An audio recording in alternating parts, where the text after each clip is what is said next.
So if work is key from everything for folks with intellectual disabilities, for those in recovery, to those fleeing domestic violence, how is it that it suddenly becomes controversial when we turn to welfare programs to ask work-ready adults to work, train, or volunteer to receive their welfare benefits? How is that morally wrong or controversial? I worry about a country in which you say to a child that they shall go hungry because their parent can't find a job, has particular challenges. I do not think we need to do that in a country as great as ours.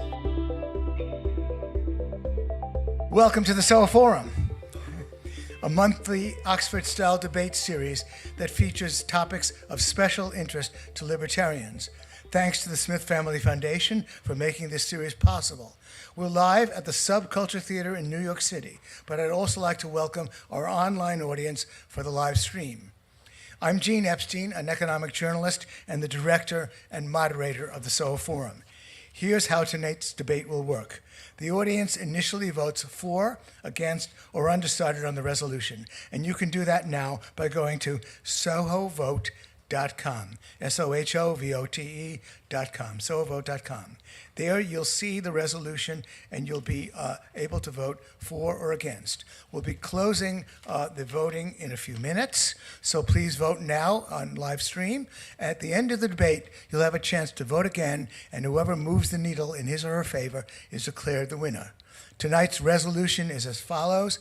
15 million able-bodied adults on government welfare would have a better chance at economic betterment if they were taken off welfare. One more time, 15 million able-bodied adults on government welfare would have a better chance at economic betterment if they were taken off welfare. So get your votes in now. Also, for the audience at home, submit your questions in the comments and we'll pick a couple to read out loud during the Q&A session. Now, on to the event. Defending tonight's resolution, we have Taryn Bragdon, President and CEO of the Foundation for Government Accountability. Taryn, please come to the stage.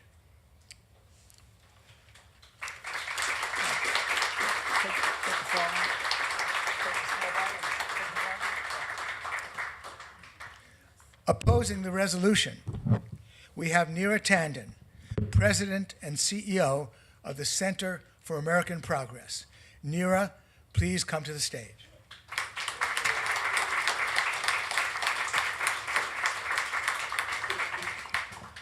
We are now closing the voting. Okay.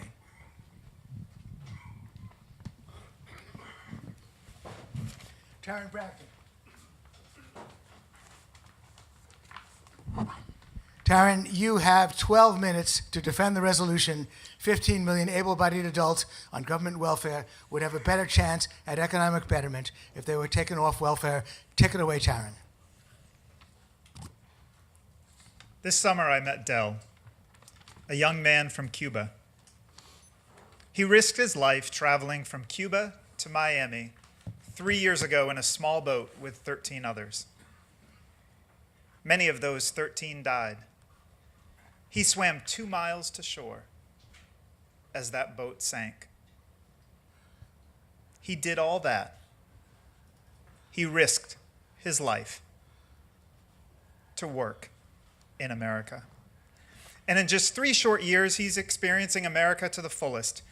He completed technical school, he got married, he has a child, and he's now working in construction. And as soon as he set foot on this land of opportunity, he started realizing his potential.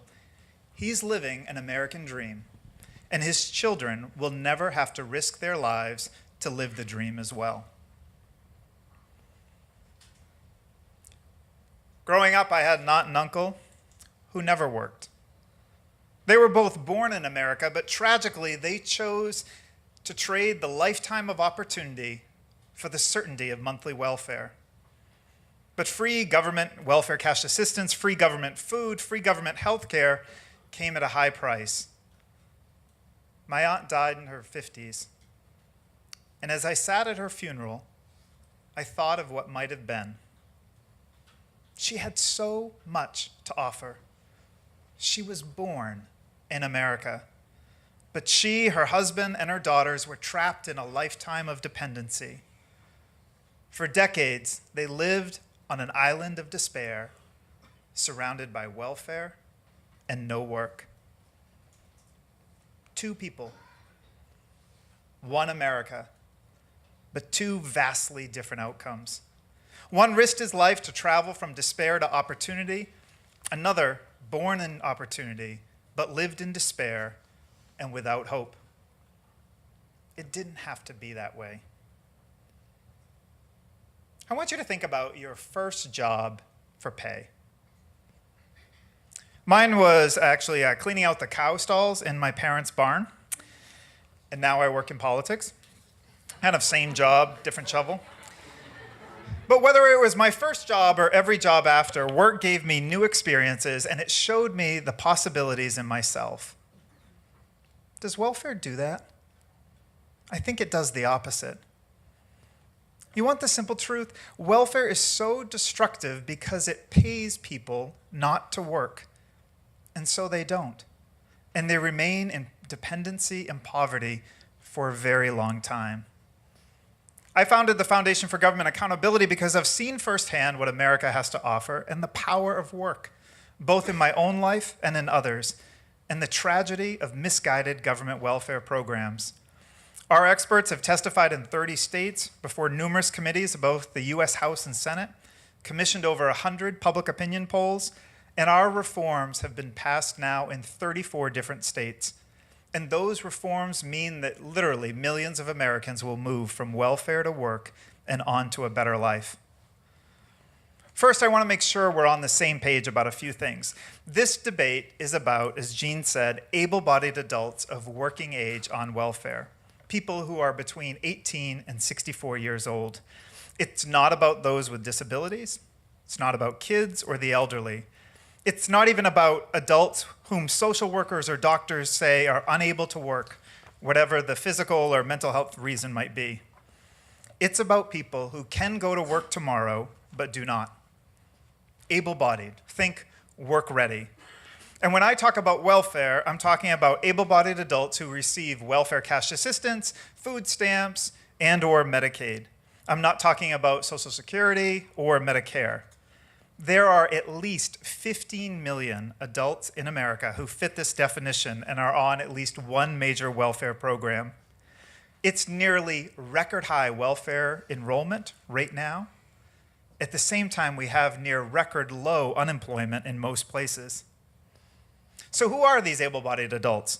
Well, most are white, most are under 35, nearly half are men, and most do not have young children at home. That's a problem. Welfare used to be this program that was targeted towards the truly needy, very poor children, those with disabilities, maybe and also the frail and poor elderly. And none of us in this room would debate the importance of a government safety net for the truly needy. I support those programs. But able-bodied adults on welfare should have to work, train, or volunteer to receive their welfare benefits long-term. Work or train 20 hours a week, or volunteer about 40 hours a month. Why? 97 and 16. What if I told you about a program that ensured that 97% of people on it would be out of poverty? Would you support it? Do you know what that program is? Any full-time job. 97% of people who work full-time are out of poverty. It's true, yet only 16% of able-bodied adults on Medicaid do work full-time. Just 1 in 6. And the majority report no earnings at all. I think we'd all agree that people are better off going to work. Look, welfare is not terrible, but it is terrible if it keeps people from working. And what's the best way to help people move from welfare to work? It's to require them to work, train, or volunteer. And do you know why I know that's true? We studied it. We actually tracked 60,000 people impacted by work requirements in 2 states, not just some of them, all of them. We tracked parents and childless adults, all of them able-bodied. We tracked folks on food stamps as well as those on cash assistance. And we found an inspiring outcome. Before work requirements in these programs, only a portion of individuals worked.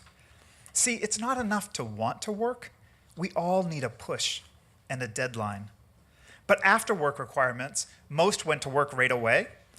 Incomes of those working doubled over time, and average income of those working were above the poverty limit within 12 months. And welfare enrollment for these individuals dropped an astounding 75 to 90%. With a work requirement, people are on welfare for just a short period of time. And there are human faces to this success. Take Jason. He signed up for food stamps in 2009, just as the Great Recession was hitting. But there he remained for 4 years. No job, no income, just welfare. 1,705 days. But when Kansas implemented the work requirement, Jason was among the first to leave, and in just over 3 months, he got a job in the publishing industry, making $45,000 a year. Was Jason bad or wrong because he was on welfare? No. But welfare was wrong and bad because it kept Jason trapped by keeping him at home and away from his next job. Or take Amanda. She was stuck on the program since 1993. 1993. She signed up for food stamps just a few months before Bill Clinton's inauguration. Nira might remember, Hillary's husband. For 7,579 days, Amanda was trapped in dependency. But with the right policy in place, she quickly found a job and worked her way out of poverty. And you know what was the most interesting thing we found? We wondered if folks would move essentially from welfare to Walmart. But nothing could be further from the truth. Individuals moved into 600 different industries. 600 different industries. Less than 5% actually went into general retail or Walmart type stores. Many in healthcare, construction, technical positions. In fact, 1 in 5 started in a temp job and then often moved into permanent employment. Consider this other fact. In Texas, do you know how long a single mom on welfare cash assistance is on the program if she meets the work requirement? 22 days. That's right, just 3 weeks if she's meeting the work requirement. Work is so much more than a paycheck. Whose future would you bet on? A woman working a few hours and taking home $100? Or a guy not working at all and receiving that same $100 in food stamps? Who's more likely to get more hours, another shift, or a new job? Who feels better at the end of a day? But the true cost is not about the taxpayer spending. The true cost is the money not reaching the truly needy. Let me explain. At the same time we have near record welfare enrollment for able-bodied adults, we have 600,000 Americans with intellectual and developmental disabilities, as well as frail kids and elderly on waiting lists for key Medicaid services. Because when you take a dollar away, when you take a dollar and give it to those choosing not to work, you take a dollar away from those waiting lists, from cops, kids, or roads. Here's one of them. Not long after birth, a rare neurological condition forced Skylar Overman onto Arkansas's Medicaid waiting list. There she would wait for nearly 10 years. She was immobile and relies fully on her family for the help Medicaid provides. And from the beginning, her mother, Lindsay, fought for her daughter to get life-saving services and medication. But she's still on that waiting list. And there are more than 3,000 like Skylar waiting in Arkansas alone. America is a rich country, but our nation's wealth is only as strong as the people working to support it. And this debate is not about what can we afford. It's about the cost to people's lives when they're trapped on welfare and in despair and don't experience the power of work. And the cost to those we're not serving, like Skylar. My father grew up in dysfunction, and my mother grew up in a family wrecked by alcohol. I'm number 5 of 8 kids. And like Nira, I'm the direct beneficiary of parents who worked hard to overcome the challenges they faced or were born into. But that better life and the opportunity we both enjoy came as a direct result of their love and support, but also as a direct outcome of the hard work, employment, and opportunity they created. Don't we owe the same thing for those 15 million able-bodied adults trapped on welfare? Thank you.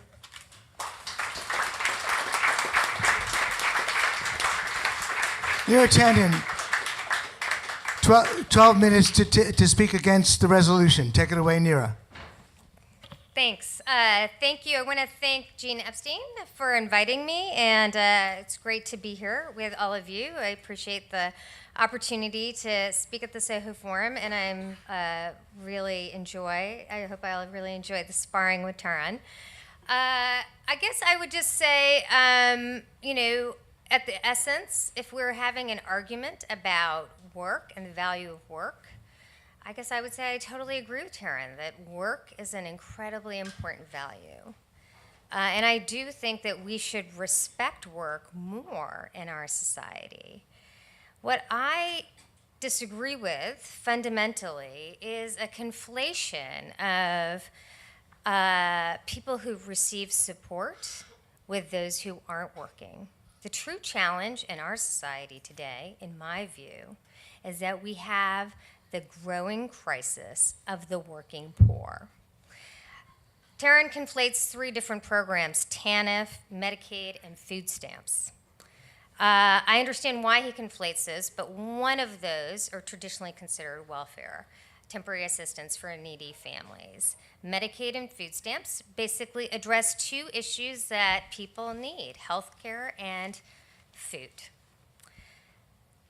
At the end of the day, we only have 2.5 million Americans on TANF today. Not 15 million, 2.5 million Americans on TANF today. We passed TANF in the mid-1990s. Democrats and Republicans came together to pass that bill. Both said it would end poverty. It has not. Poverty has actually grown since the 1990s. The TANF program has not ended poverty in America. It has ended the welfare caseloads, but it has not actually ended poverty. I think our goal should be to move people out of poverty. I'm willing to look at conservative answers of that or liberal answers of that for that. But I think we should be crystal clear about what Taran is talking about. Today, the TANF program only operates for people who have children. There are no childless adults using TANF, or what most people call welfare. The Medicaid program, vast majority of people in the Medicaid program have children. Many, many of them are working. Food stamps. I think we do have a problem that working people are forced to use food stamps. That's a challenge. I see that challenge as one in which working people don't have a livable wage to afford food.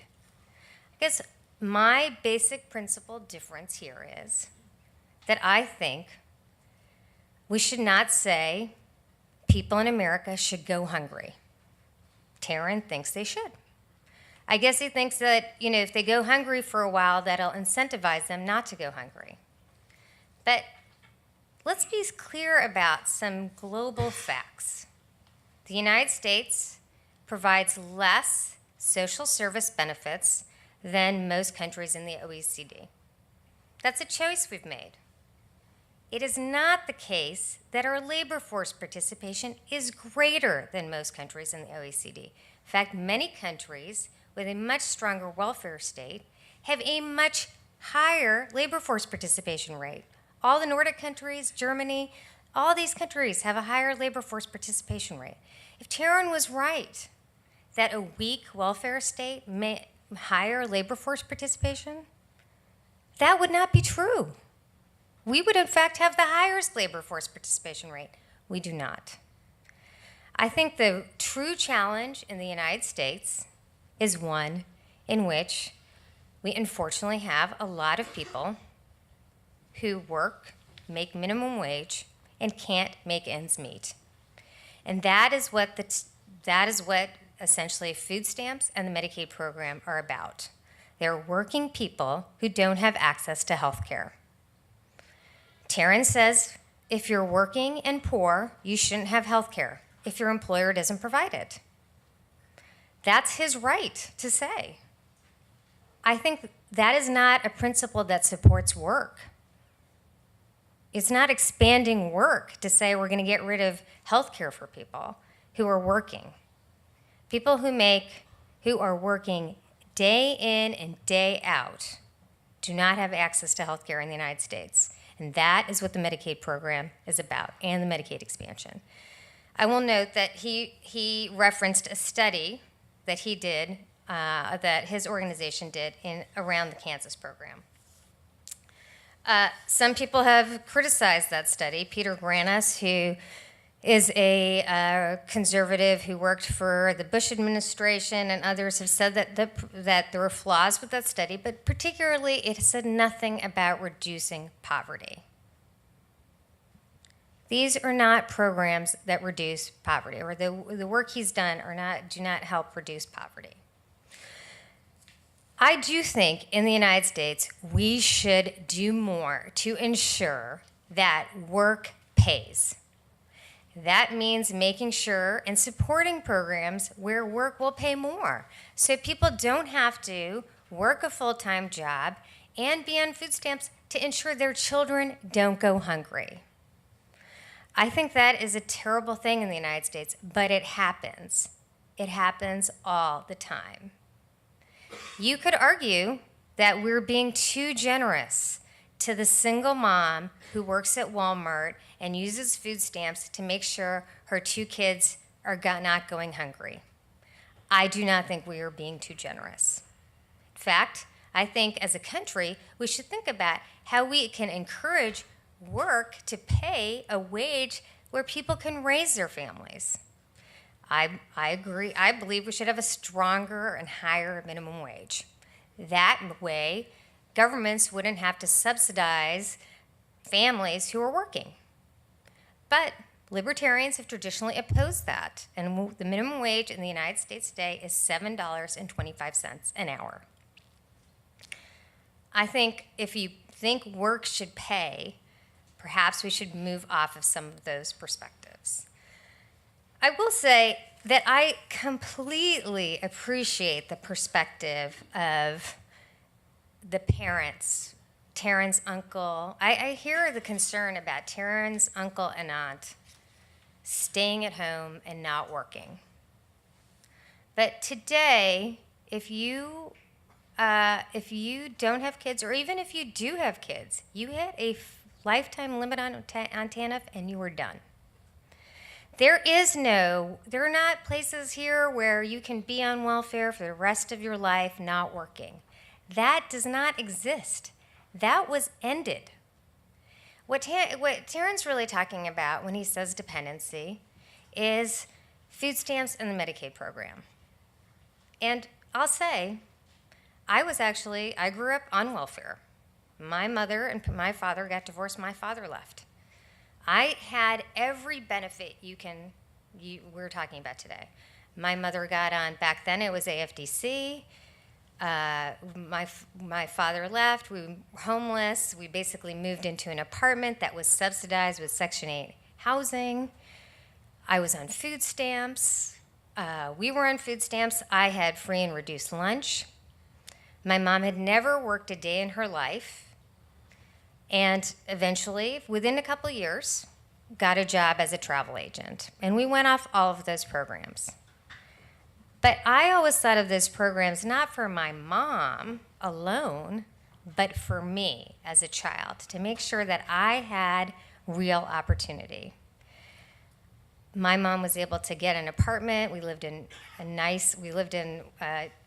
Bedford, Massachusetts, which had good public schools. Within a couple of years, she was able to get on her feet and move into a house. She, in so many ways, is the American dream. If you said to her that there were no food stamps or no Medicaid, when her kids were 5 and 10, you just have hungry kids. You just have kids who go sick. I don't think that's the right strategy for the country. I think we should think together about how we can make work pay for everyone. I do not think we have an epidemic of people just staying at home, living on welfare, because welfare doesn't exist anymore. All there is food stamps and health care for people. There's no way to pay for a roof over your head forever. None of these things exist anymore. There's times you can do that, but there is a lifetime limit. And it is not generous in many parts of the country. So I look forward to an engaged debate on these topics. I hope we can actually talk about the millions of people who are actually working day to day and struggling to make ends meet. Because to me, that is the moral challenge of our time. Thank you.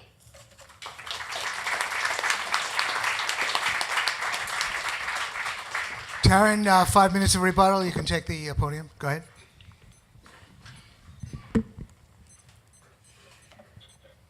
It's great to have this conversation. I'd start out by saying, first, work is not a punishment. Work is an opportunity. And I think Nira points out to two different things that are important to recognize. One, we took these principles of welfare reform and work requirements and applied them to one program, welfare cash assistance. Enrollment in that program has dropped by about 2/3 as individuals have to work, train, or volunteer to get back into the workforce as quickly as possible. You heard the stat in Texas that a woman, a single mom, because that's the most of who's on welfare cash assistance, will move back to work and off the program if she's meeting that work, train, or volunteer requirement in 22 days. What's happened, though, is rather than apply those same lessons to two other major welfare programs, food stamps for able-bodied adults and Medicaid for able-bodied adults, we've turned our back on that lesson to see what's the quickest and most efficient way to get somebody back to work. There are more people on food stamps today than the entire population of Canada. It's up from just 17 million Americans in the year 2000. That's not the definition of success. That's the definition of failure. But yet, at the same time, as she admits, we know what works and what fails when it comes to welfare. It's the requirement of work, train, or volunteer, get engaged back into the community as quickly as possible so that individuals can transition off welfare and then get out of poverty as quickly as possible. It's interesting because you're trying to have it both ways. On one hand, you say that people on welfare already work, and therefore a work requirement is not needed. Well, the USDA, which oversees food stamps, reports that a majority of able-bodied adults on food stamps have no earned income, and only a minority are working at all, and a small minority are working full-time. Same is true for able-bodied adults on Medicaid. A majority have no earned income. So it's simply not true. And yet at the same time, you say that if we put into place this work requirement, work, train, or volunteer, that it would be harmful for individuals. Well, both statements can't be true. It can't be that everyone's working so you don't need a work requirement, and yet if you had one, it would be harmful. Here are the facts. These aren't made up. These are directly from USDA. 2 out of every 5 able-bodied adults on food stamps have been there at least 8 years. 2,900 days. And yet we know that getting somebody to work full-time is the best, the quickest, and the most assured way to get them out of poverty. And yet at the same time that we have near-record welfare enrollment for able-bodied adults in these 2 programs, food stamps and Medicaid, we also have, today, 6.5 million open jobs in America. I think it's odd that regardless of political ideology, in almost every other area, there's consensus on the value of work. For folks with intellectual and developmental disabilities, work is a key goal. In fact, in Washington state, 86% of adults with these disabilities are working. Or in substance abuse, individuals who work while in treatment have higher rates of success in recovery. I'm going to read a quote to you. Effective recovery, then, this is from addiction.com, effective recovery almost always involves an individual having gainful employment, finding and keeping a job, and making a contribution to society through his or her efforts. The piece goes on to list 14 different benefits of work. Work is also key in a domestic violence situation, so that a woman can break free knowing she can support herself and her children away from her abuser. I saw it firsthand with my own sister. So if work is key, from everything for folks with intellectual disabilities, for those in recovery, to those fleeing domestic violence, how is it that it suddenly becomes controversial when we turn to welfare programs to ask work-ready adults to work, train, or volunteer to receive their welfare benefits? How is that morally wrong or controversial? Work is much more than a paycheck. People who work have better health, better mental health, higher rates of happiness, and lower rates of depression, smoking, and obesity. Like Jason and Amanda that I talked to you about, there are millions trapped in dependency who deserve their own success story. Let's agree that in 2018, success will be defined by how many move from welfare to work. Thank you. Mira, 5 minutes of rebuttal for Mira.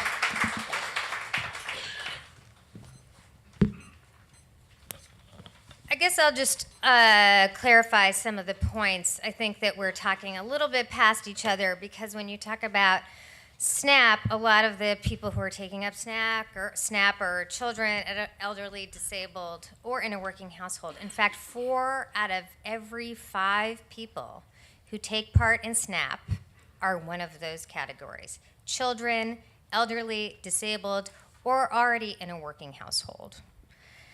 The thing we're debating truly today, because TANF exists and there's welfare and there's a work requirement around TANF, is whether there should be work requirements around Medicaid and food stamps. And I guess my view of this is pretty simple, which is I'm a gigantic believer in work, and I really believe that this notion that people are just don't want to work and just want to stay home. There's no income for them other than food stamps and Medicaid, but that's what they want to do. I just don't think that's realistic. I've been on welfare. I know people want to get off of it. What I would say is, my view is doesn't get anyone a job faster to take away their food stamps. It is not the case, since you're only subsidizing food, you're not giving anyone income. The idea that people are just wanting to be on food stamps when they have no income is something that I think our experience belies. As the employment rate has gone up, food stamps has gone down. The food stamp use is not at its highest point. It is coming down with employment rates going up. People are not staying on food stamps as incomes rise. It has been a program for people who are struggling. It is a challenge that we have poverty in the United States. I will simply say again, if work requirements ended poverty, poverty would have ended because we have work requirements. I think the reality of the situation we're in as a country is that we do have a continuing challenge of poverty. There are people who are still struggling. A lot of them are working. The vast majority of poor people in the United States today are working poor. A work requirement has not ended poverty for them. It still exists. The fact that we have a welfare requirement, a workfare requirement in welfare, which has meant that people spend 22 months in Texas, is simply a tautology. You're right. People have to work, volunteer, and so they do. The reality is that in Texas, the poverty rate is higher than in the average in the United States. That has not ended poverty in Texas. My view is I would love to think through ways to encourage work and work that pays. That, I think, is something that actually truly addresses poverty in the United States. The fact that the minimum wage has not kept up with inflation for decades is a true challenge. The fact that millions of Americans work 40, 50, 60 hours and cannot make basic ends meet is a real challenge. I think we should really think through why that is in a country as great as ours. I believe we should encourage work, and the way to do that is to pay a livable wage to people. At the end of the day, I worry about a country and a community and a family in which you say to a child that they shall go hungry because their parent can't find a job, has particular challenges. I do not think we need to do that in a country as great as ours. I think we should celebrate work by making work pay for all families. That is the best path out of poverty. Liberals and conservatives can agree that work is at the foundation of this. But healthcare, hunger are issues that we should say people have a right to. If you're working, we still have those challenges. That's why he has a number of 15 million, not 2.5. Thank you. Now, this part of the evening, each gets a chance to ask a question, two questions of the other. Taryn, can you go first? Do you have a question for Neera? I do. So you've been working in this area for 20 years. Yeah, he does. Yeah. Thanks. You've been working in this area for 20 years, and you made the point that we should start thinking about what to do. What's the solution for moving those able-bodied adults, the majority of whom are not working, from food stamps and Medicaid and getting them re-engaged and out of poverty? So you recognize that 15 million isn't a static number, right? So it's not like 15 million people 5 years ago and today are the same 15 million people, right? So those people are churning. So a person today who is on the Medicaid program who isn't working is likely, as you know from the statistics, is likely to be working in the next couple of years, right? So it's not a number that we've had year in and year out, 15 million people who aren't working, who are in Medicaid or TANF or food stamps. That is a number that's changed over time. So most of those people are going to find jobs, and many people who have jobs today are going to lose their job at some point in the future and then rely on those programs. So I think the 15 million number is a little, doesn't give the right impression. It's not like there's 15 million people who've been in an underclass, who've been there year after year after year. They are churning in and out of work, and many of them will go into work and never come back. Many of them will lose a job and stay there for a while. So I think that's the problem we're trying to solve. Taryn, you have a question? Could you just tell me a little bit more about your uncle and aunt who weren't working? Was that after the after AFDC was destroyed and became TANF? Okay, well, I thought you supported that, but maybe I'm confused. No. Okay, well, I guess I'm confused because I thought you said that was good that there was a work requirement now in that program. No. Okay. I'm just stating the fact. It was before and after, actually. So did they hit the 5-year limit and then end, or did they The commit 5-year fraud? limit at that time wasn't enforced. What do you mean it wasn't enforced? There's an They automatic were rule. giving an exemption For for what? that limit, for the 5-year limit. How? Well, what was the exemption? What was the exemption? It was for a variety of, they were determined that for mental health reasons that would not have to work. Not a mental health condition, but for mental health reasons, mostly anxiety. What state was that? Maine. Because I didn't think that they had that exemption in Maine. Okay, that's interesting, though. I didn't think they had a mental health exemption in Maine. Those are my two. Taryn, your question. Sure. So I guess I have a question for you. As far as considering the life situations of two men, John's on multiple welfare programs, receives about $500 a month in benefits in the value of those welfare programs, and has chosen not to work. And then you have Juan, who works part-time and earns $500 a month in income. Who do you think's better positioned for future success? So I'm so confused by this example because, as we've talked about, the TANF program is one in which you have to have children to use it.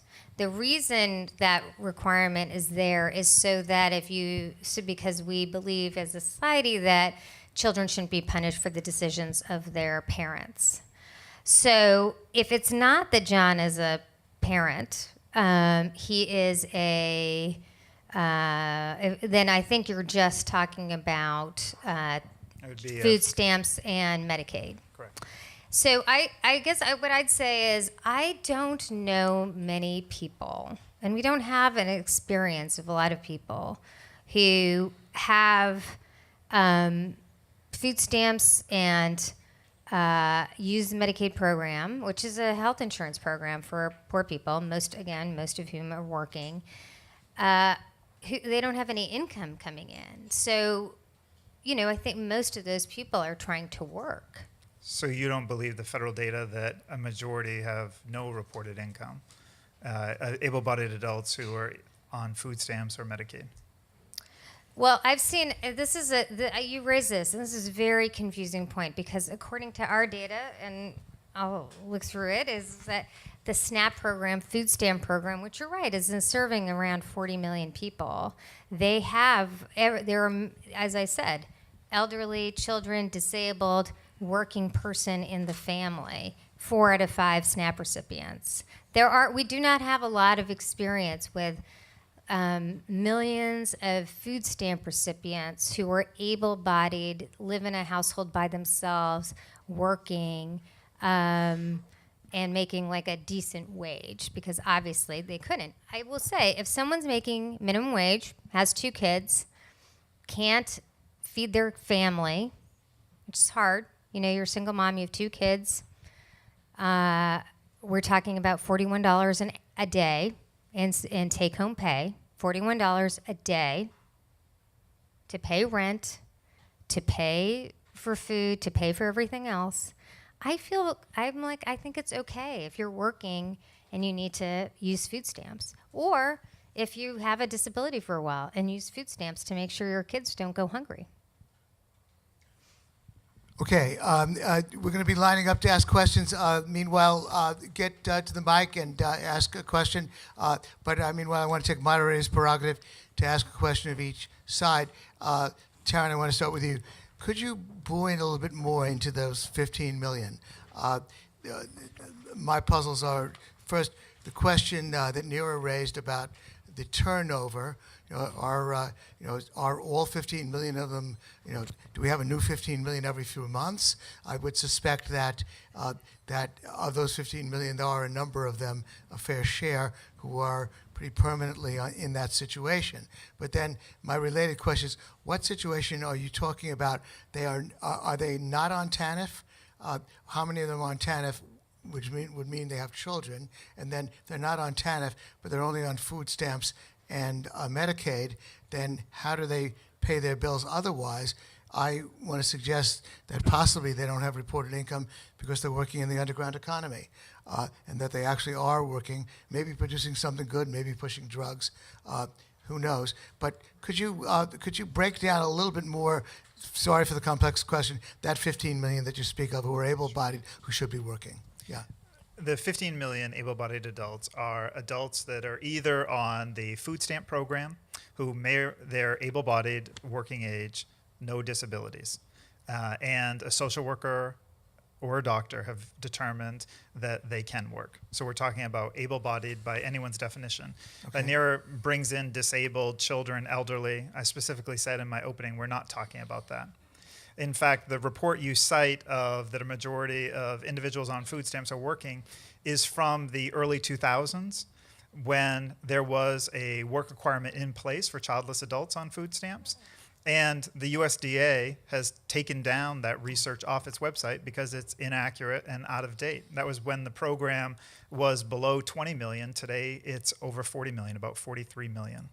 So we're talking about adults who are on that program. There's over 15 million of them on food stamps. There's about 22 million who meet that definition who are on Medicaid. So you're saying, so in other words, you are simply saying then that just one specific statistic is that of the approximately 43 million people who are on food stamps, the data about them from the USDA that administers the program is that 15 million of those 43 million do not have reported income. No, That's all that comes from? 15 million are able-bodied adults Yeah. of working age. On And a the- majority of them do not have reported income. Yes. And as you heard me mention, about 40% have been on the program for 8 years or 8 years. longer. Okay, and that's strictly the food stamp, what's called the SNAP program.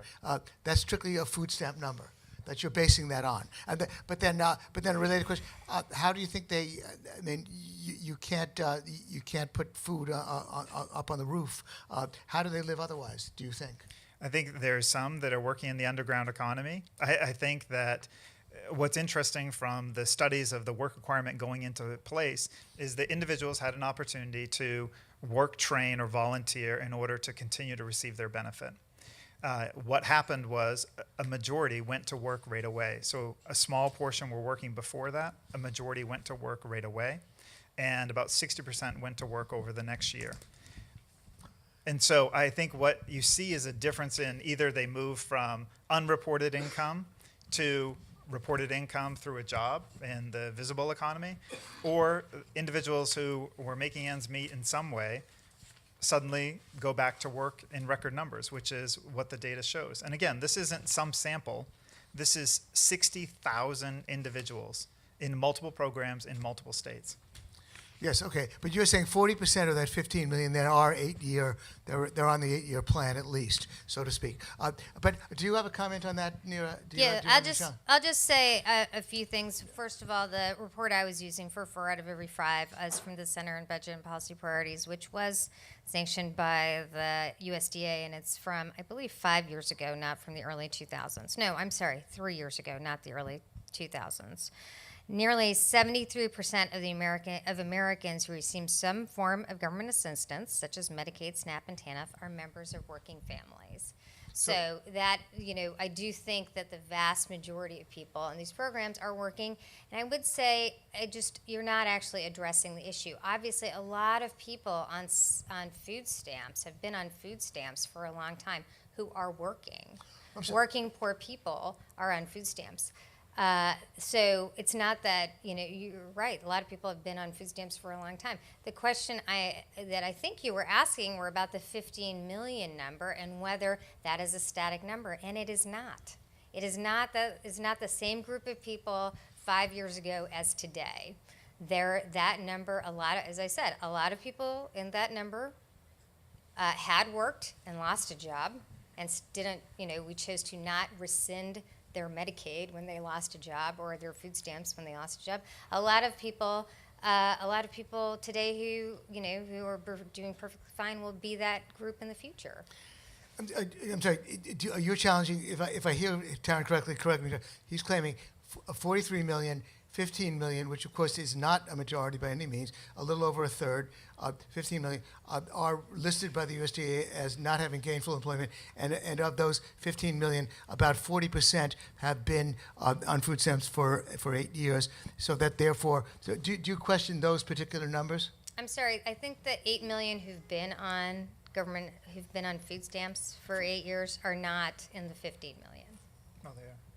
I don't think that's right. We have a disagreement on facts. I don't. All right, there's a disagreement on the facts, which we'll have to record. But anyways, my question to you then, Neera, would be, I wanted to ask you a particular question, but I want to follow up on this issue of facts. with respect to the Tarrant's claim about 15 million, that about 40% of them are on 15 million not working out of 43 million. What estimate? This is taking what estimate would you make? How many? What number of approximately 43 million on food stamps do you think are not working according to your numbers, so that at least we can clarify the factual dispute? So I think the truth is that we have 2.5 million people today in our economy who are on the TANF program, right? So they are facing work requirements, and the truth is that the TANF program supports a lot fewer people today than they supported in the 1990s. The TANF program has been very good at lowering the caseload for TANF. It has been less good, as I noted earlier, at eliminating poverty. Poverty is at the same rate it is. I think the big fundamental question is, does a work requirement create a job? I do not think work requirements create jobs. I think people are looking for jobs and have found a lot of jobs that don't make ends meet. That's why they are on the Medicaid program. The reason why we have an expansion of Medicaid and take-up of Medicaid is because fewer employers in lower-income jobs offer health insurance. I do not think having a work requirement for Medicaid is going to make a difference in people trying to select jobs because, as we've just noted, they don't have income coming in. We can just argue out of nowhere with no facts that they're in the underground economy, but we don't know that. We're just saying that as a supposition, but there's no data to say that. A lot of these people are working. And a lot of people are facing a limited period of time where they don't have a job, and they're still on food stamps. We seem to have a factual dispute about the food stamp number, but actually you anticipated my question, Neera. Do you think the TANF program has been a failure? I guess you do, or am I misconstruing? Yeah, I think if for those who thought TANF would limit poverty, would move people out of poverty, it has not moved people out of poverty. The poverty rate today is higher than it was before we eliminated AFDC. Do you think the work requirement specifically of TANF was a mistake? I think that I think work requirements are reasonable if you do take into account recessions. So I think there was a significant problem with the TANF program in that people hit their lifetime limits at a time where we had a grave recession. I think another challenge with the TANF program is that states have basically taken the money that they were supposed to use on poor people and used it for other programs that have nothing to do with poor people. Those are two fundamental challenges in the TANF program. But I believe if there are jobs available, as a principle, people should work. The challenge is that the people are not finding work that pays enough to make ends meet. We do have, the largest trend in poverty is not people not working. The largest trend in poverty is the working poor. People who are working 40 hours a week. That is a much larger number of people than people who aren't working at all. Thank you. First question, please phrase your question as a question. Please tell us who you're addressing it to, if anybody. Well, hello, Gene. I know you like short questions, but I have the mic now. I just want to say, we ask a question, a long quickly. question. No, I just want to say, question. thank you for cultivating the coolest intellectual hangout in New York City. I appreciate that. Thank you. Okay. You take all the time you want, sir. Oh, yeah, exactly. I knew how to butter you up, Gene. Okay, so Tarrant and Neera, I want to say great points. I appreciate that. I want to pose a question, a similar question I did at a previous debate. The relationships between people are sophisticated between people and governments and families within families. So that being said, I just wonder if the methods that you guys use and the data, how often is it being re-examined to see if it's still relevant, to see if it's true? You guys have cited studies offering different numbers, but I just wonder, how often you go back to these things, because ideological stances can be very rigid So I just wonder if you guys could please touch on this. Thank you. Taryn, why don't you answer? And Sure, I think it's a great question. The study that we were involved in, one oversaw, a second that we were involved in with following 60,000 Americans impacted by a work requirement was done last year. And I think it's a great point. We're looking at doing follow-up tracking studies to see exactly what happens with individuals, because I think success is clear that anything that if you individuals successfully move from welfare to work and out of poverty, that's success, and to do so as quickly as possible. And we want to see what are the best reforms that do that. I think that one of the things that's really key in this whole conversation is it's not enough to just want to work. You also need incentives and deadlines. We all respond that way.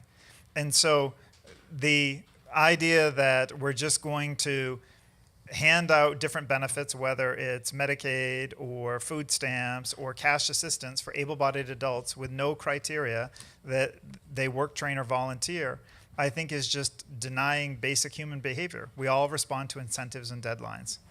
So I just need to say this because we keep going on to able-bodied adults. There are no able-bodied adults who get TANF, who get cash assistance, who don't have children. There's no single guys out there getting TANF who don't have kids, right? Everybody who gets the TANF program today gets it with children. And if you don't have children, you don't get it. And the reason we do that is in our society, we think kids should not be punished for the decision of their parents. But yet there still is a 5-year limit on that number. So what we're really talking about again is food stamps and Medicaid. And we have a fundamental disagreement about whether those incentives are proper. I think you raise an important issue, which is going back and really evaluating what's happening. I think there have been criticisms of the Kansas study by, as I noted, Republicans, saying that it hasn't actually had the impact. But I think we should look at Kansas writ large as an example, right? Kansas is a state that did the work requirements. It is a state that dramatically lowered taxes and said that revenues would go up. That has not been true. Revenue did not go up. In fact, revenue dramatically dropped. And the Republican legislature of Kansas just voted to raise taxes to override the governor's veto. There was an ideology that work requirements would end poverty. Poverty has not declined in Kansas, even though work requirements were done there. I think we should actually look at the Kansas example and say, this is not one that's working for the country. Because the Republican legislators in Kansas actually looked at the evidence, looked at what happened in their state, and decided to go in the alternative direction. we have 2 questions that Jim Epstein is going to report from our vast global audience. Take it away, Jim. Okay, the first one is from Carl Krambeck. How about a $9,000 a year universal basic income where everyone gets $750 a month and phase out Social Security, Medicaid, Medicare, food stamps, and pretty much all welfare? $9,000 a year basic income and phase out all welfare. Okay. Do you want to suggest? So I Go ahead. I actually do not support universal basic income because I believe that people who can work should work if they can. But also, I think there is a dignity to work. I myself would say we should have, obviously a little less libertarian than the UBI supporters. I think we should support a minimum wage increase. I think we should think about investments we can make in infrastructure and other areas that can put people to work. That has had bipartisan support. I worry that having a UBI is not a good idea for community, for people. That's why I said at the beginning of this, I think there is a dignity in work. I just think that we shouldn't make people go hungry if they can't find a job. Just a comment, there are a number of conservatives, people who call themselves conservatives and even libertarians who support a UBI. Fascinating that Neera Tanden opposes it. Just for the record, wanted to mention that. Do you want to comment? Sure. No, I'm also opposed to it. It's interesting. This was on the ballot as a referendum in Switzerland, and it was rejected with 80% of the vote. I think that what we can do is, rather than blow up the system and create something new, we can take principles and requirements that work, that move people from work or from welfare to work as quickly as possible, and we can apply them to the current programs. We don't have to blow up the whole system. And just to follow up on the point about Kansas, Kansas has a right to change its taxes however they want. What's interesting is there have been no changes to all the welfare reforms, and Kansas's work participation rate is above the national average, and their child poverty rate is dropping. But Okay. their work participation rate has been high, above the national average for years. I mean, it didn't dramatically change with the work requirements, so it's always been very high. It's been higher since the work requirements went into effect at the end of 2013. Okay. Next question. So this one's just for Neera. So I'm sympathetic to your basically arguing that the work requirement's not that meaningful, but I have a question for you about your alternative, a minimum wage. So do you believe that a minimum wage has any negative effects, such as reducing the total number of jobs? And if so, could you talk about that, what the trade-offs are? Yeah, I think economists have looked at this. There are multifaceted, huge numbers of economists who've looked at this. And I think the last CBO analyzed study, most recent data shows that you can get up to $11, $12 without a loss of work. The challenge there is, there have been people who advocate even higher. The issue on a minimum wage increase is that there have been studies about states, in one state where they've raised the minimum wage versus another state where they haven't, what you've seen between those two states in terms of job losses. There is obviously a rate at which you can raise the minimum wage, and there will be job loss that is not made up by the fact that people are actually have more income to buy products. That is the other side of this, right? People raise prices of goods, wages go up, they're able to buy more. So there is a number. Economists have said nationally that number, there's a whole range of economists, but the most recent data I've seen has shown $11, $12 an hour does not have the negative impact overall in the economy. But you oppose a $15 minimum wage. I think we should really look at that community by community. In some cities, you can have, Seattle raised it to $15, has not seen the negative consequences a lot of people claimed. I don't think you should have 15 in some communities, like in rural parts of the rural communities where that would create some more pressure. Do you want to comment, John? I think we could have a conversation about the minimum wage, but the fact is today in America, there are 6.5 million open jobs. So I think before we have a debate about the minimum wage, let's think about how do we move individuals who are able-bodied, who aren't working today, into some of those 6.5 million open jobs so they can start experiencing their own American dream. I think that, can I just say quickly about this? The question about this is a critical issue. The 6 million jobs in which we do not have people working, 70% of those require high skills. I absolutely agree that the number one priority for the country should be trying to get people into those jobs. They take a skill level that many people who are churning in and out of the labor force do not have. But I absolutely agree that it would be a high priority for us to ensure that people have the skills for that work. It'd be almost like if you had a requirement to work, train, and get those skills, or volunteer, you might qualify. Right, but how do you get? This is a great issue. I'm all for that. How about who's providing the training? Because that's what the limit has been. They haven't cost. There's a cost to that training that people don't have the ability to pay themselves. If you want to subsidize that training, we can agree on that.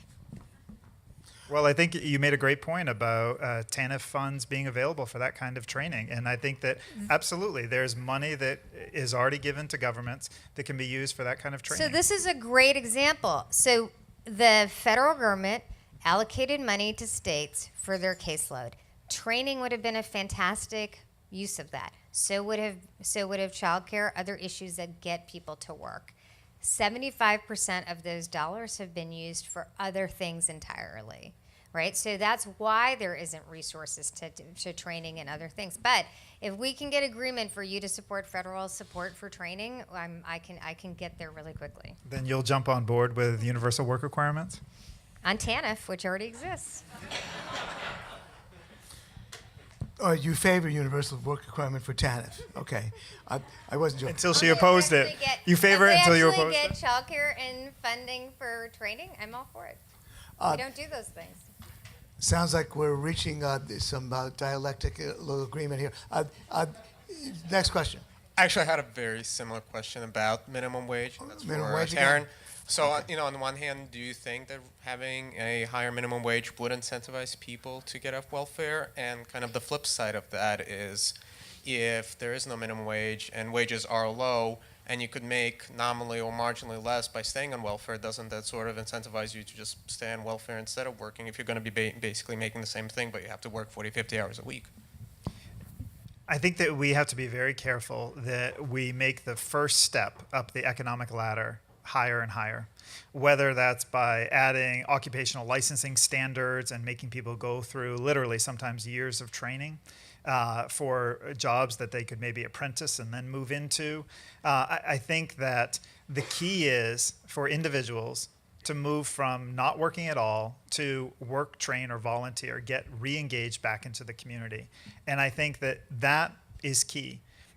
The best way to get a job is to have a job. And so even if somebody moves into part-time work, that person is much more apt to then get a full-time job. And the best way, honestly, to raise the minimum wage is to have a strong economy, because then businesses have to raise it to attract workers. I was driving by a McDonald's the other day with my kids. There's a hiring sign, minimum starting wage, $13 an hour. It's higher than the state minimum wage, but a strong economy and a demand for workers. What we need to have is reflect that demand in our welfare programs by saying to folks, this is a relationship. Work, train, or volunteer. That's how you keep your benefits. But ultimately, we want you out of poverty. That's success. It's not success to have these welfare programs go faster and faster and the poverty rate to remain unchanged, as even NERA admits. I think what I kind of find fascinating about this is, you know, we do have facts here about the minimum wage and other things. Minimum wage today has the purchasing power of the minimum wage in the 1960s. It has not kept up with inflation. It does not have, it would have, I think the last study I saw was that if the minimum wage kept up with where it was when over the last 40 years, it'd be at $20. I'm not even arguing for $20, but that just tells you how much less purchasing power there is in the minimum wage. Just to go to your point, we have low unemployment in the country, very low unemployment, yet wages, particularly for the bottom, have been stuck. You know, we are not getting year over year wage gains, even though we are at 4.5% unemployment. Why? Because unemployment is really 2% if you've gone to college and 7.5% if you haven't gone to college. We have a challenge, which is that work at the low end is not creating economic mobility. Now, I think the true outrageous problem in the country is that people would go hungry if it weren't for food stamps and work 40, 50 hours a week. And I think that the way I look at that is the federal government is subsidizing private entities to not give a living wage. I don't know why we don't look at it that way. You know, I mean, in other countries, they manage to solve these problems. We should think about creative ways to address that. I do not understand why people working many hours and have to be on programs to ensure their kids don't get poverty. Why do we not ask why these employers don't provide health care? Our answer is just don't have health care. Why don't we say, employers, why aren't they covering this with health care? Right? We have a Medicaid program for working poor people. The vast majority, as I said, of people on the Medicaid program in the expansions are working poor people. That, I think, is a challenge we should all think about. Next question.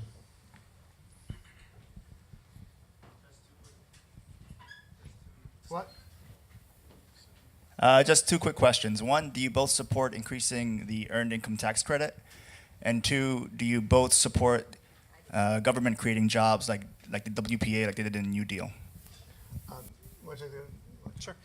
If you look at the earned income tax credit today, almost any size family, if you have one person working full-time at a minimum wage job with the earned income tax credit, that family is out of poverty. And so I think that you have a strategy that then rewards work in that area, particularly for parents and those with kids. As Neera admits, we prioritize as a country. I think that that's a strategy that's already in the tax code, and it's already available to people, and ensures that even if you're working in a minimum wage job, almost regardless of the size of your family, you're out of poverty with that assistance. So I think that's in place right now, and that's a good thing. There is no EITC for childless adults. But if they're working full-time at a minimum wage job, they're out of poverty. Their income's above the poverty limit. Okay, so for anyone who, so I think we need to do, I would definitely support an EITC expansion, which I think is definitely work-focused. There are questions about the EITC expansion for, the EITC rates for families like yours with 8 kids. And I think we should just say that people who work full-time shouldn't be in poverty, which does not exist today because the EITC does not guarantee that as a matter of course for every family. But I definitely think that we should have the EITC. Well, and there was a second question? About government creating jobs, New Deal. Yeah, so I think that jobs should be a focus. There are areas like infrastructure, which Republicans and Democrats have supported, which aren't public jobs. They're basically the federal government puts up money and supports private sector employment. I think we should think a lot more about those ideas in communities that have had high unemployment for a long time. I think there are strategies, and I think if you really think work should be at the center of your economic mobility strategy, then I think you should also think about investing in areas where you'd put people to work more directly. I just think on that point, certainly when you looked at when the modern welfare state began in the 1930s, that's how they did it. Individuals worked in those government-provided jobs, but we even have examples from today of that can be a successful strategy. The mayor of Milwaukee employed that strategy with homeless in their city. Guaranteed that if you're homeless, you have a job, a maintenance job, lawn keeping kind of job. In Milwaukee, the effect was a dramatic reduction in homelessness because it got people engaged in work, and then it made it easier for them to move to another job. So I think it's an effective strategy. All right, sorry, the Q&A session is over. Those of you who still want to ask questions, get a chance to talk to the debaters after we adjourn for the wine and the food. Taryn, 5 minutes of summary, please. Take the podium.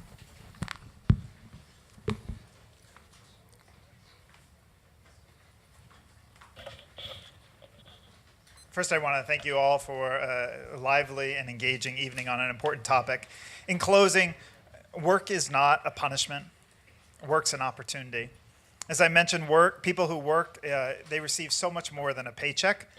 People who work have better health, better mental health, higher rates of happiness, lower rates of depression, lower rates of smoking, lower rates of obesity. And while we have this civil debate in this theater, when we leave here today, we'll be reminded of the faces of dependency. This isn't just a debate, though, about government and government policy. You know, a few years ago, a mentor asked me, Taryn, what have you done personally to engage in these things you care about? And debates don't count. It was a humbling moment for me. So I decided to do something about it because I thought he really had a point. Let me tell you about Levinson. I had the chance to meet this young man at a nonprofit I helped start as a direct result of this call to action to engage personally. Our organization partners with churches to host job fairs in tough neighborhoods. Levinson had been fired from his last retail job for accidentally leaving the door unlocked. We all make mistakes or forget things, but such a moment cost him his job. And being out of work made him spiral to a dark place where he lost faith in himself and his future. And what Levinson really needed was encouragement and coaching. He needed to sell himself and to stand out in the crowd. And our job fair gave him that chance. My coaching helped prep him and helped him answer the tough questions that might come in an interview. And he got a job. You know, people coming through the front door of these job fairs may or may not be on welfare, but they all need so much more than government alone can provide. Another young woman, Alicia, was coached at a different job fair. She had a criminal record and was on welfare. And it took a job at the fair for her to see that dependency didn't define her. In fact, during her first 6 weeks on the job, Elisa was promoted twice. And now her criminal record and welfare are her past. And her future's bright. You know, this isn't just about two people. I'm proud to stand here today to tell you that 8,000 people have walked through these job fairs in just over a year, and most get a job. And you know the biggest moment of clarity for me? A bell. A staff member created the opportunity bell, which the employer and the job seeker ring together when that job seeker gets hired on the spot. And about 1 in 10 people do. And when that bell rings, everyone in the job fair stops and claps. It's so inspiring. It's an incredible feeling, and to me, it shows how important work is to the human spirit. And our goal in 2018 is to serve 25,000 across the country, from LA to Washington, D.C., from Waterville, Maine to Fort Myers, Florida. And I'd like to personally invite every one of you here, including you, to come and join us in person at one of these job fairs. The one thing we require is that you care and believe in the human spirit. Look, this really isn't a debate. It's a call to action of what you should do, what I should do, what business should do, and what government should not do to support real opportunity for the millions of Americans trapped on welfare and in despair.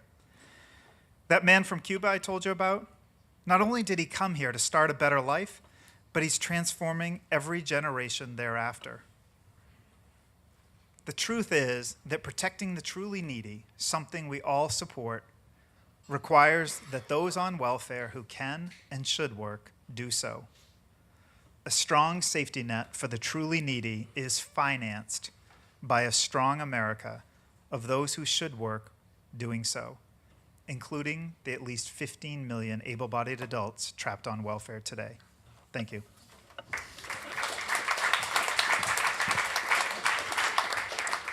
Five minutes of summary from you, Anira. Take it away. Thank you. I guess I'll just say the following, which is I see areas of agreement. You know, I think we should have policies to support actual jobs and people who work and work full-time, not being in poverty. I hope those are principles we can all agree with. I think that is ultimately what we have to get to. I guess the concern I have is I'll just walk through my own experience. So I am a product of the dreaded welfare state. My parents got divorced, my father left, my mother had never worked, and she went on welfare, Section 8 housing, food stamps, every program we're talking about. Faceless bureaucrats somewhere decided to invest in those programs so when people are harmed, they have an opportunity. I guess what I'm saying to every person in this room is that if my mother had a challenge finding a job, couldn't find work, or had some reason she didn't, like she had a problem, I'm glad America never said to me, you go hungry. You don't have health care for those decisions. I think we have a fundamental challenge in this country, much bigger in numbers than the people cycling in and out who don't have a job. We have millions of people who work every day and can't make ends meet. They can't afford health care on their own. That's why they use Medicaid. They can't feed their kids. That's why they use food stamps. And that's the challenge that we have as a country that I hope liberals and conservatives, people of goodwill, can tackle together. Thank you. All right, thank you, Yvette. This concludes the debate. Now, if you go on your program again, you'll see the post-debate vote is available to you. 15 million able-bodied adults on government welfare would have a better chance at economic betterment if they were taken off welfare. Please vote your final decision, yes, no, or undecided. Please vote to those who are listening on streaming. Vote yes, no, undecided. We are closing the voting. 15 million able-bodied adults on government welfare would have a better chance at economic betterment if they were taken off welfare. As I've said, next month we're going to have the debate between me and Yaron Brook on selfishness, and a great sequel to this evening. And he's going to be talking about selfishness being a virtue. I'm going to take the negative. February, we're going to have a debate about sex offenders. The sex offenders, as you know, have to go on a registry, and the proposition will be that the registry should be abolished. And that will be a sizzling debate. In March, we're going to have a debate about the rape culture. In April, we're going to have a debate about fractional reserve banking in the Federal Reserve being a threat to the stability of the economy. In June, we're going to have a debate about constitutionalism, the originalist approach of Randy Barnett's to the Constitution will be defended. In July, we're going to have a debate about Bitcoin. As you know, if you go on our website, we sell discount packages so that you can buy and reserve tickets to a few of the debates. So please come again. And I'm now looking at the voting. The votes are still coming in on this issue. And I'll give it, just give it just a minute more. Please stick around. We are going to have a party until 9 o'clock. I trust our debaters are going to stick around so that you can really bore in on the topic. We've just we've had an intellectual marathon, as all debates are. Now comes the real in-depth discussion that you're going to have over a glass of wine or a soft drink with Neera or with Taryn. And bear in mind, of course, that this before and after voting is just a game, but always helps focus our mind on what is on the issues. And I'm going to have to wait another minute for the votes to come in. But right now, I think I can finally close the voting, which I'm going to do. Okay. Well, it was pretty close. The yes votes stood at 41% initially and picked up 21.5%, but went up to 62.5%. So Taryn picked up nearly 22 points, so that's the points to beat. Neera picked up nearly 6 points. So everybody won. But So congratulations to Neil, but Taryn gets the Tootsie Roll. So congratulations to both of you.